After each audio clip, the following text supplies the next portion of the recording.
Selamat pagi Pak Andre, Mbak Tia, Bu Linda.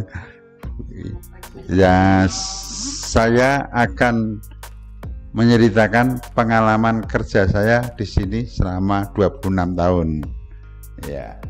Dan ini kita awali dengan bagaimana kita belajar komunikasi bisnis.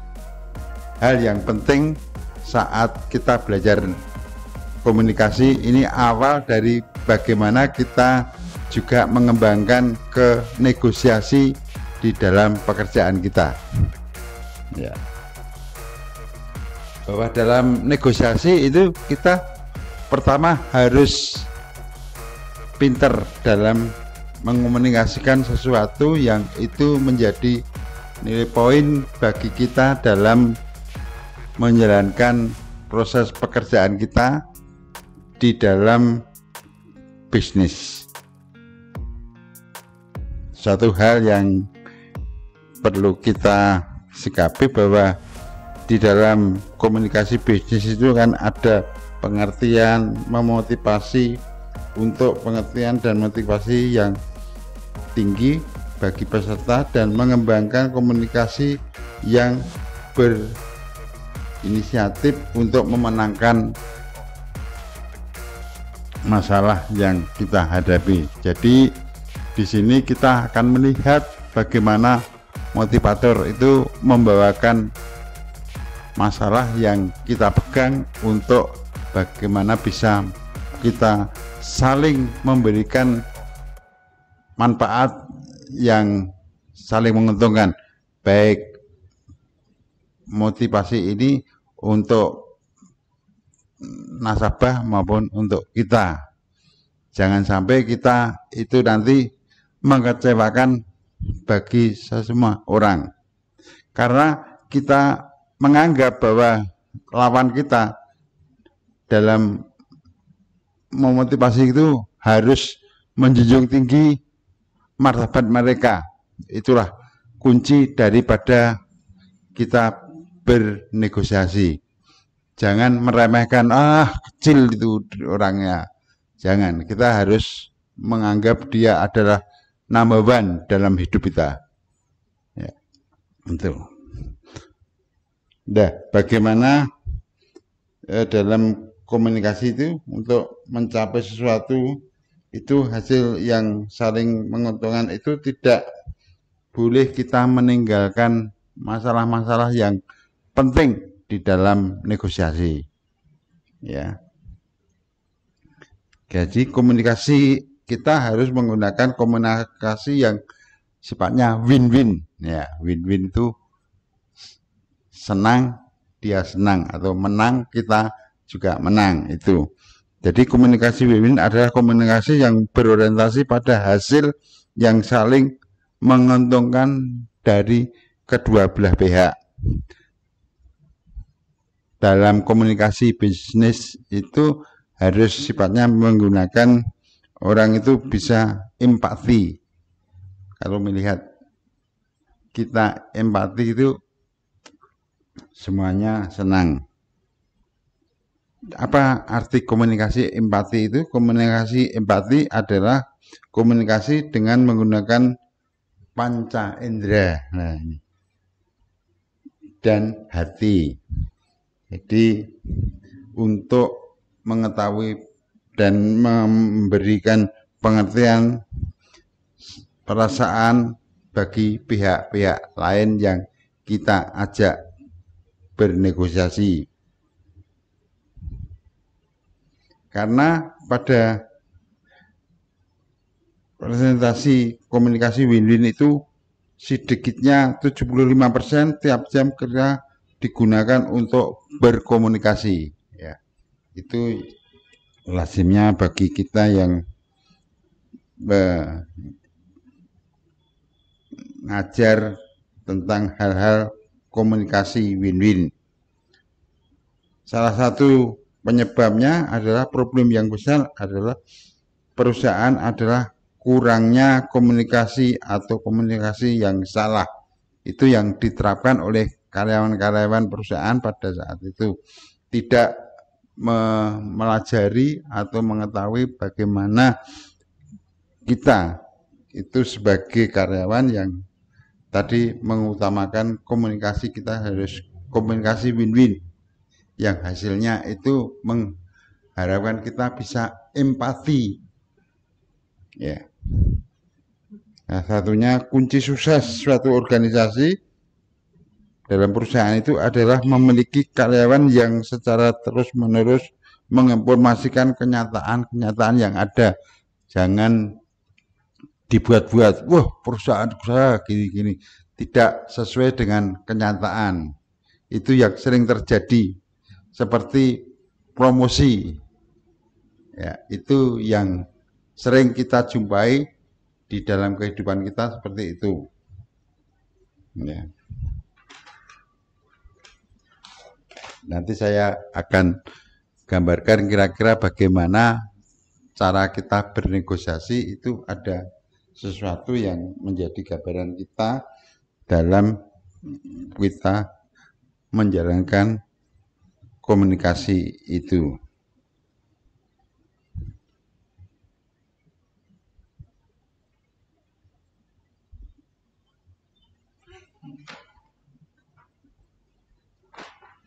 Pendapat Stephen Covey itu mengatakan dalam komunikasi itu yang pertama adalah kata-katanya. Di dalam komunikasi itu kita presentasikan 10% untuk kata-katanya. Ya, kemudian suara atau intonasi dalam bicara kita itu 30%, ya.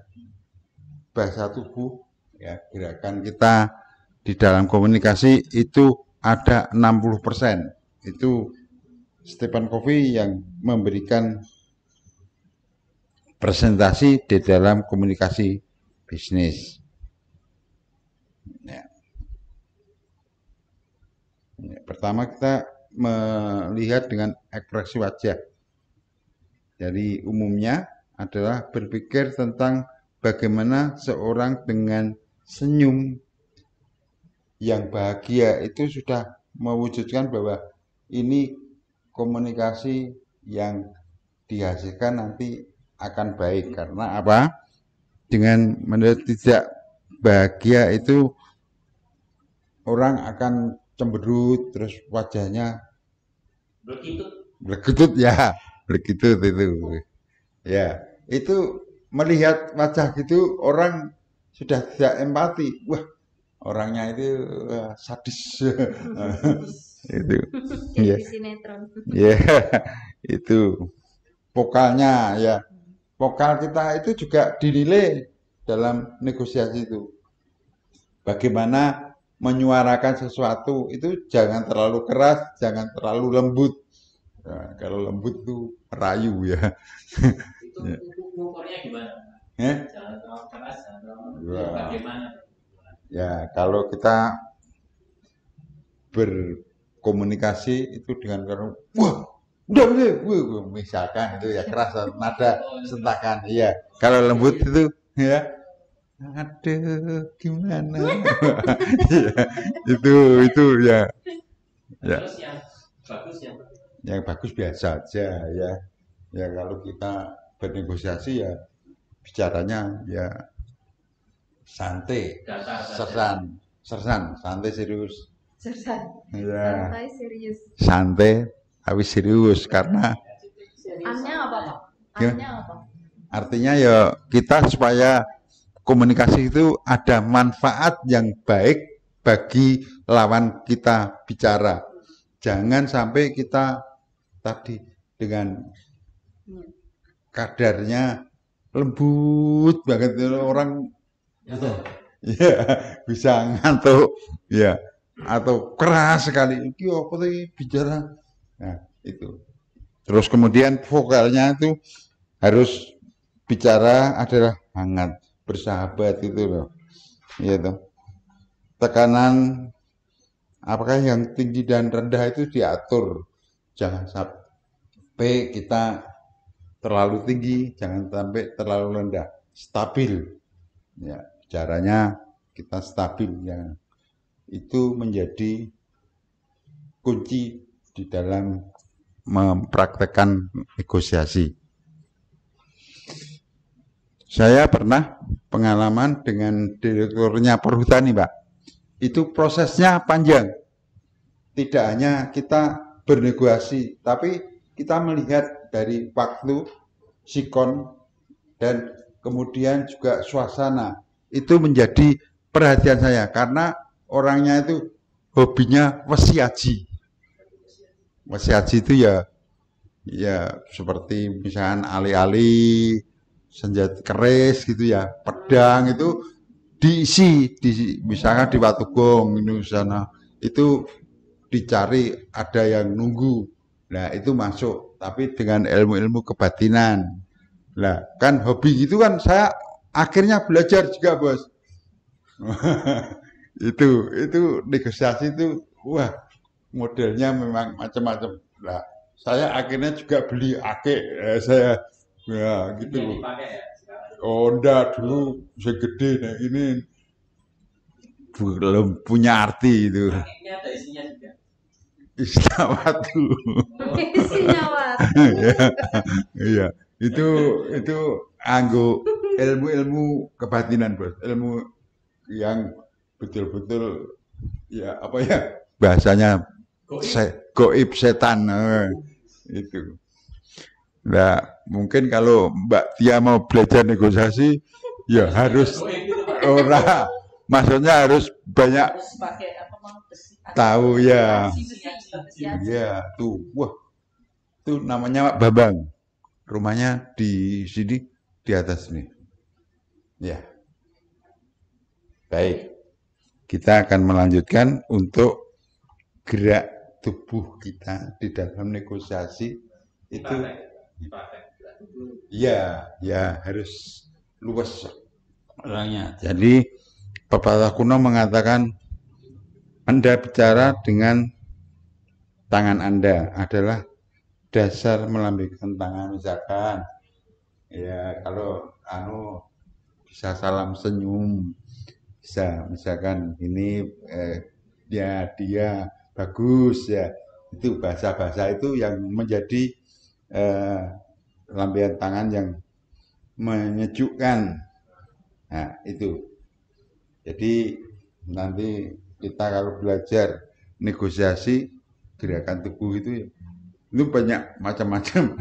Ya, itu bisa dipelajari sendiri. Jadi moderator ya. Iya, Ya. betul. Itu yang jadi kunci kesuksesan kita di dalam negosiasi. Ya.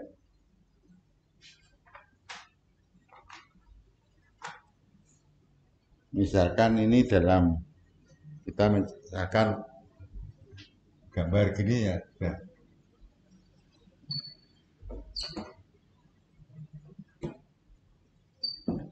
Ya, ini misalkan win-win. Tahu? Bu. Iya, Pak Andre. Ya, Ini win-loss, ya. Ini loss-win.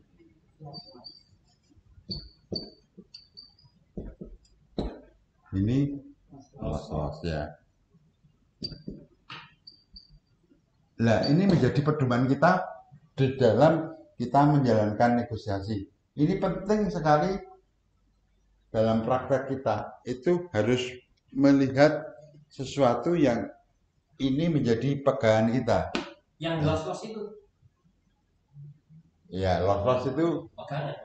Ya, misalkan di dalam negosiasi kita adalah berhadapan orang-orang yang punya barang antik, misalkan ya, harganya tinggi, misalkan ya. Ya, kita dalam negosiasi melihat, wah, kita itu bukan karena harganya, tapi saya tertarik karena dalam negosiasi ini kita harus memenangkan sesuatu yang harus menjadi hasil yang kita peroleh. Nah, ini bernegosiasi bagaimana dari pembicaraan ini kita harus cari hal-hal yang menguntungkan kita. Nah, ini kan sulit. Itu tanda untuk Pak. Ya, namanya loss ya. Berarti di dalam pandangan mata, wah, kita rugi tuh. Nah, tapi kan ini barang antik kan udah barang yang kuno, Pak. Kalau ditafsir harga umum kan tidak bisa, ya toh. Oh, wis barangnya kuno, wis zaman dahulu kala. Nah, tapi dia berminat untuk membeli barang itu. Nah, bagaimana caranya supaya nanti terjadi transaksi yang saling menguntungkan? Ya, wah, aku akhirnya salah, tapi dia bisa mengartikan ya wes kuwi barang ngono pokoke bisa murah ya saya ambil untuk koleksi, tapi kan dia juga harusnya tidak menang, tapi kan mendapatkan barang ini dengan cara seperti tadi karena barang itu antik. Nah, itu kalau win-win jelas udah pasti ya. Saya sering masih ambil Pak. Penilaiannya Kakak. Iya.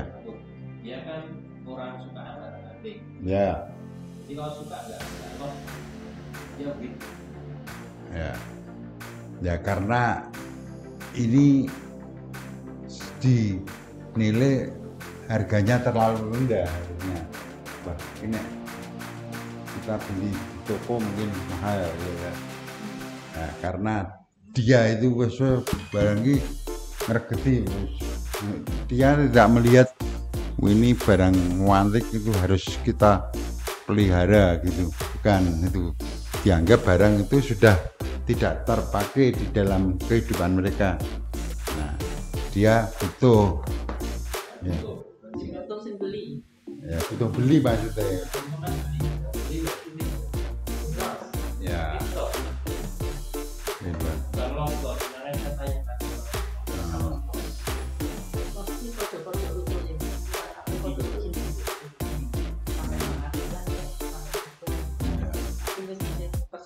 Hilang istilahnya apa ya, transaksi terus batal satunya juga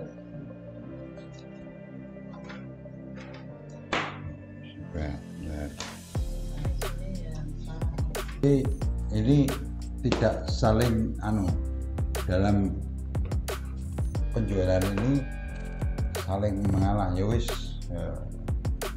misalkan ini menawarkan 100, tapi bagi si pembeli ini ya nggak apa-apa, 100 juga nggak apa-apa, tapi dia juga berubah gitu. Artinya dia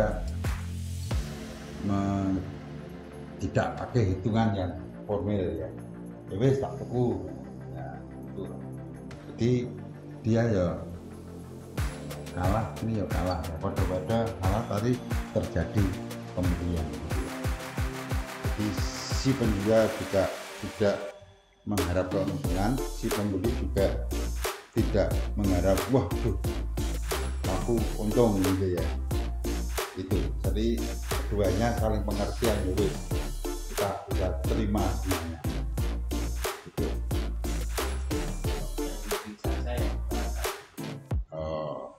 kalau win-win kan senang pada senang. Jadi yang terjadi di BBR ataupun saya kalau menyimpan deposito itu biasanya dengan negosiasi. Iya, ini Pak Bro.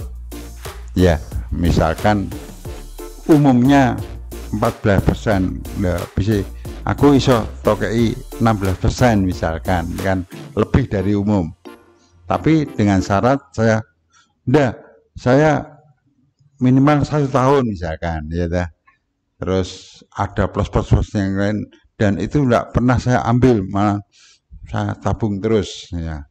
Ya wis, kita beri tabungan itu menjadi 16%. Tapi si koperasi itu juga mengatakan, wah tak kayak 16% apa-apa, tapi standar saya kan harusnya 14%. Tapi kan dalam kondisi ini orang yang banyak membutuhkan uang, untuk pinjam karena tembakonya gagal panen misalkan. Banyak orang yang bisa pinjam gitu. Nah, karena deposito kan perlu banget di situ. Akhirnya ya udah, oke, saya terima itu. Ya, kita senang menang, dia juga menang karena kebutuhan pasar juga meningkat, Bos. Itu yang terjadi, yang kita hadapi dalam bisnis. Ya, negosiasi itu menjadi penting. Ya, itu menjadi hal yang bagi kita terapkan bagaimana suasananya, bagaimana waktunya. Nah, itu menjadi pedoman kita dalam menjalankan negosiasi. Tapi memang prosesnya tidak sesaat. Kita perlu proses panjang. Saya negosiasi kadang-kadang berjalan sampai 1 minggu. Ya melihat, oh orangnya gini, oh kondisinya gini. Ya, saya itu sampai menjalankan negosiasi dengan perhutani itu kan besar. Saya prosesnya melalui satpam, terus kemudian adminnya, ya, administrasinya, kemudian ke staf bagian training, baru ke bosnya.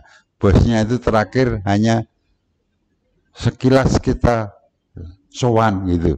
Ya, hanya itulah yang menjadi prinsip dalam negosiasi. Itu memang tidak, kalau orang bilang ini hal-hal yang sangat signifikan dalam menjalankan negosiasi. Nah, mungkin Mbak Tia atau Bu Indah ada yang saya mau dalam kotak itu, ini ada tokohnya enggak Pak yang bikin ya? Selamat pagi Pak Pur. Ya, saya mau bertanya Pak Pur, apakah kotak tersebut itu ada kayak tokohnya yang membuat itu, atau memang ilmu dasarnya komunikasi umumnya seperti itu, negosiasi? Ada tokohnya enggak Pak? Juarindo itu memang tokohnya ya Pak ya.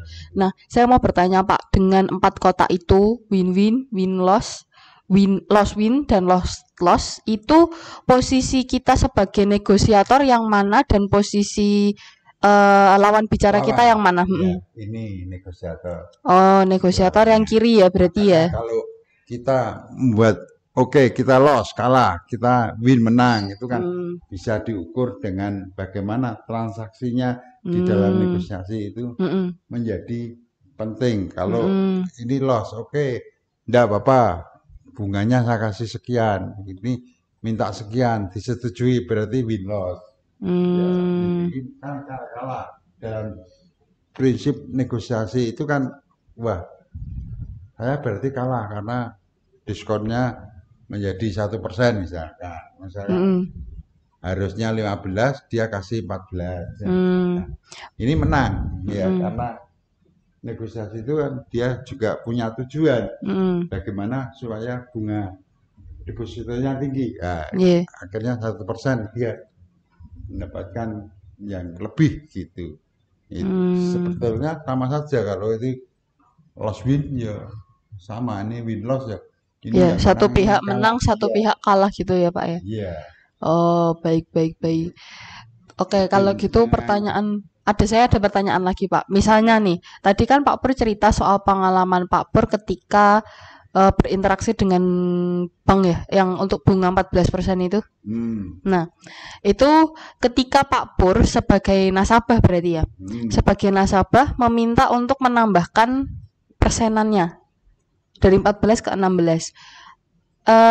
Kalau dari sudut pandang bank, apakah itu bisa dibilang win Pak? Ketika dia harus mengeluarkan 16%, dia harus naikin, Pak Pur kan dapat untungnya kan berarti 16%, karena apakah itu jadi bentuk keuntungan dari bank ya, selain dia akhirnya menerima dana masuk, tapi kan dia jadi keluar lebih dari perhitungan yang seharusnya ya Pak ya. Jadi pihak bank itu mengurangi bunga karena pada saat itu besar sekali kebutuhan nasabah untuk pinjam. Nggak ada yang masuk kan, gitu ya Pak ya? Modal ini kan ya ada modal, kemudian juga ada simpanan Mm, itu kan menjadi modal. mm, Kalau mereka yang mau kredit, oke, Mm. bisa dilayani mm, dengan baik. Nek kita misalkan mm. akhirnya tidak menaikkan bunga, Ya. terus pinjaman itu banyak sekali yang mau Mm, pinjam. mm, mm. Nah, itu supaya koperasi itu bisa hidup ya Mm. caranya itu. Oh gitu. Ya, Berarti itu hanya sesaat, makanya kita waktu di dalam negosiasi kan melihat situasi, kondisi, kebutuhan. Nah, ini menjadi penting dalam kita menjadi negosiator. Ya. Berarti situasi win-win, win-loss, loss-win, dan loss-loss ini melihat dari tujuan dari kedua belah pihak ya. Jadi betul. misalnya banknya ini memang dalam kondisi memang membutuhkan dana yang masuk untuk modal untuk nanti karena pinjaman sedang naik-naiknya gitu ya Pak. Tapi mereka tidak ada modal yang masuk. Tiba-tiba ada Pak Pur datang untuk memberikan modal. Tapi Pak Pur juga punya beberapa persyaratan untuk memenuhi hal tersebut gitu ya Pak Pur ya. Oh gitu, baik. Terima kasih Pak Pur. Baik. Gimana? Oh, Pak Bu. Bu Indah. Oh. Ya, menambahkan yang tadi Mbak Tia tanya bahwa soal bunga ya. Iya. Mungkin dengan negosiasi, namanya negosiasi kan seandainya kita memberi, kita rubah angkanya biar gampang ya. Misalnya kita per tahun kita bisa beli 5% misalnya. Iya. Untuk apa? Nasabah. Ya, misalnya ini dalam hal pinjaman atau simpanan, mau simpanan ya, anggapnya simpanan. Kita bisa beri 5 misalnya ya. Mentoknya 5. Tapi namanya negosiasi selalu pasti ada strategi. Tidak mungkin bank langsung 5, mesti dia bilang, "Tak kasih 3 ya." Misalnya, "Loh, kok 3?" Padahal 5 itu dia masih untung. Nah, kalau terjadi negosiasi bahwa yang deposannya itu mau nitipkan dananya, dia minta, "Lu ya jangan 3 toh, 4 toh, apa 4,5 toh." Kan masih mengcover. Nah, kecuali mintanya 10 ya, kan enggak ada titik temu, nanti masih salah satu win loss atau loss saja. Makanya loss win atau nah, kalau di situ strateginya kan memang begitu. Sehingga waktu dia minta misalnya 4,5 toh, jangan 4,5. Masih berat kan 3, wis 4 wis 4. Jangan 4,5, terus dipikir-pikir, akhirnya deal 4,5. Deposannya itu akan merasa plong ya, seneng. Ya, wah sesuai permintaanku ya. Sesuai dengan. Soalnya di luar sana dia lihat paling ya 3,5 ya di atasnya ini ya. Di sana 3, dia tidak ngomong 3,5, dilebih-lebihkan. Di sana 5, di sana 6 misalnya seperti itu, biarkan. Tapi kita sudah punya panduan, sehingga pada waktu deal yang deposan itu masih seneng. Wah, aku 4,5 dapat ya. Tadi ini 3 jadi 4,5. Dia merasa seneng, ya win. Sebaliknya bank win enggak? Win, bang dia 5 aja bisa kasih 4,5. Nah, itu yang cara bernegosiasi intinya di situ. Jadi dua-duanya merasa seneng. Nah, itu. Kalau loss itu ada contohnya lagi itu yang misalnya ini contoh singkat aja ya, seperti yang saya alami di kantor saya dulu, bukan saya ya, tapi teman saya. Itu misalnya kasus apa, misalnya mengundurkan diri lah misalnya, mengundurkan diri. Terus dia minta suatu angka, anggap aja misalnya 10 juta, misalnya itu enggak. 10 juta misalnya, karena dia pimpinan misalnya, tak 10. Terus dari perusahaan, ya enggak bisa naik 10. Paling-paling 6 lah gitu misalnya, 6. Enggak mau, pokoknya segitu, ribut. 6 enggak mau, wis 6,5 mau. Wis tak potong nih 1, itu kan negosiasi kan. Enggak terjadi, yang satu minta 9, yang satu sampai 7 wis enggak sampai titik temu. Saking bersikukuh masing-masing. Sehingga ribut. Itu enggak ada negosiasi, gaduh. Terus yang teman saya pakai LSM. Misalnya LSM. Dari situ misalnya LSM ini misalnya itu kan ya ketiga. Nah, dia bayar enggak ke dia? Bayar, tapi mungkin dalam perjanjian itu keluar dari tak kasih. Tetapi keluar tuntutannya, akhirnya dia kan mintain misalnya 9. Terus yang perusahaan pun enggak sampai itu. Misalnya tadi sampai berapa? 6 misalnya ya, masih ada jeda. Tetapi akhirnya saking ininya ya, saking kedua-duanya enggak sampai pengadilan lah misalnya. Nah, pengadilan biaya yang dikeluarkan oleh perusahaan itu lebih dari itu. Dan yang ini pun akhirnya menang yang karyawan yang minta pesangon ini. Tapi dari tuntutannya dia itu akhirnya kepotong untuk biaya-biaya juga. Akhirnya diminta dia tidak sampai ya. Dan perusahaan keluar besar yang dia terima juga tidak seperti yang diharapkan walaupun dia menang secara nah itu contohnya yang loss itu loh Pak. Jadi gambaran.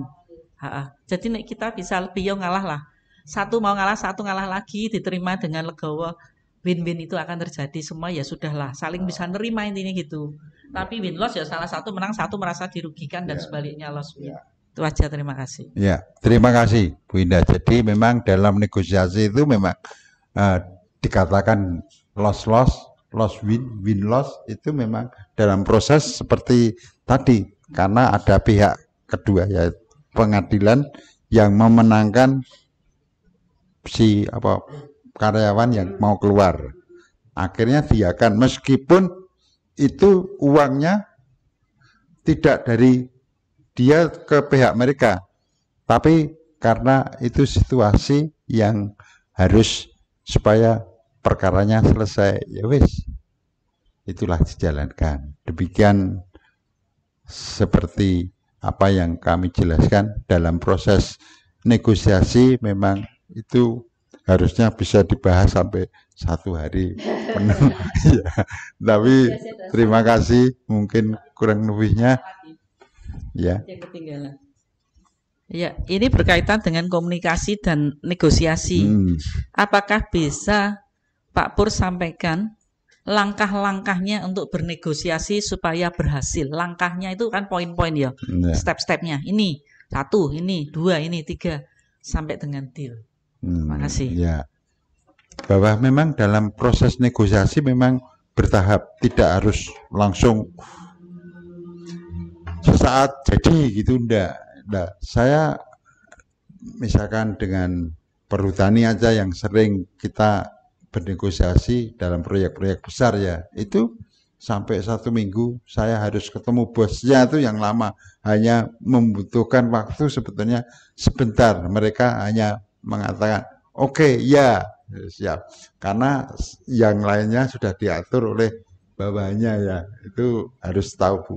Tapi untuk mewujudkan deal dengan bosnya itu tahapannya mulai dari ya gitu ya, seperti itu. Jadi jangan langsung wah langsung, tidak, tahapan itu yang saya jalankan dan banyakkan juga berhasil. Terima kasih. Tahapannya apa? Oh, tahapannya Sampai dengan nanti deal. ya, masa. Soalnya kan ada poin-poinnya. Ya. Pertama kan butuh satpam ya. Itu pertama kali satpam. Ya, ini kan ketemu ini, terus kita ketemu adminnya. Ini biasanya dengan admin itu mengatur segala sesuatu yang terkait dengan proyek itu sudah dia, karena bos tidak memikirkan teknisnya itu kok kudu nang hotel itu atau pembicaraan ya, ini baru nanti ke bagian sekretaris dari admin itu, dari bos itu juga hanya menentukan waktu ya, sekretarisnya baru deal dengan bos. Ini taraf-tarafan itu tidak langsung kita datang ketemu bos, itu tidak bisa ya. Itu yang saya lakukan loh, tapi yang lain saya tidak tahu. Tapi ini proses saya menjalankan negosiasi, harus komunikasi awal dengan admin, dengan sekretarisnya, dia baru deal dengan bosnya. Itu cuma paling setengah jam memang. Enggak banyak, wah Mas Doni ya karo bos, enggak. Ternyata saya sudah mengenal bosnya dari budaya mereka, apa kesenangannya apa, saya sudah belajar dari dia. Sampai macam-macam lah ya, itulah yang bisa saya praktekkan dan itu menguntungkan kedua belah pihak. Saya tidak akan cerita yang lain-lain ya. Itu nanti tidak menjadi hal yang menarik bagi kita. Ya, terima kasih. Kurang lebihnya saya sampaikan ini. Oke.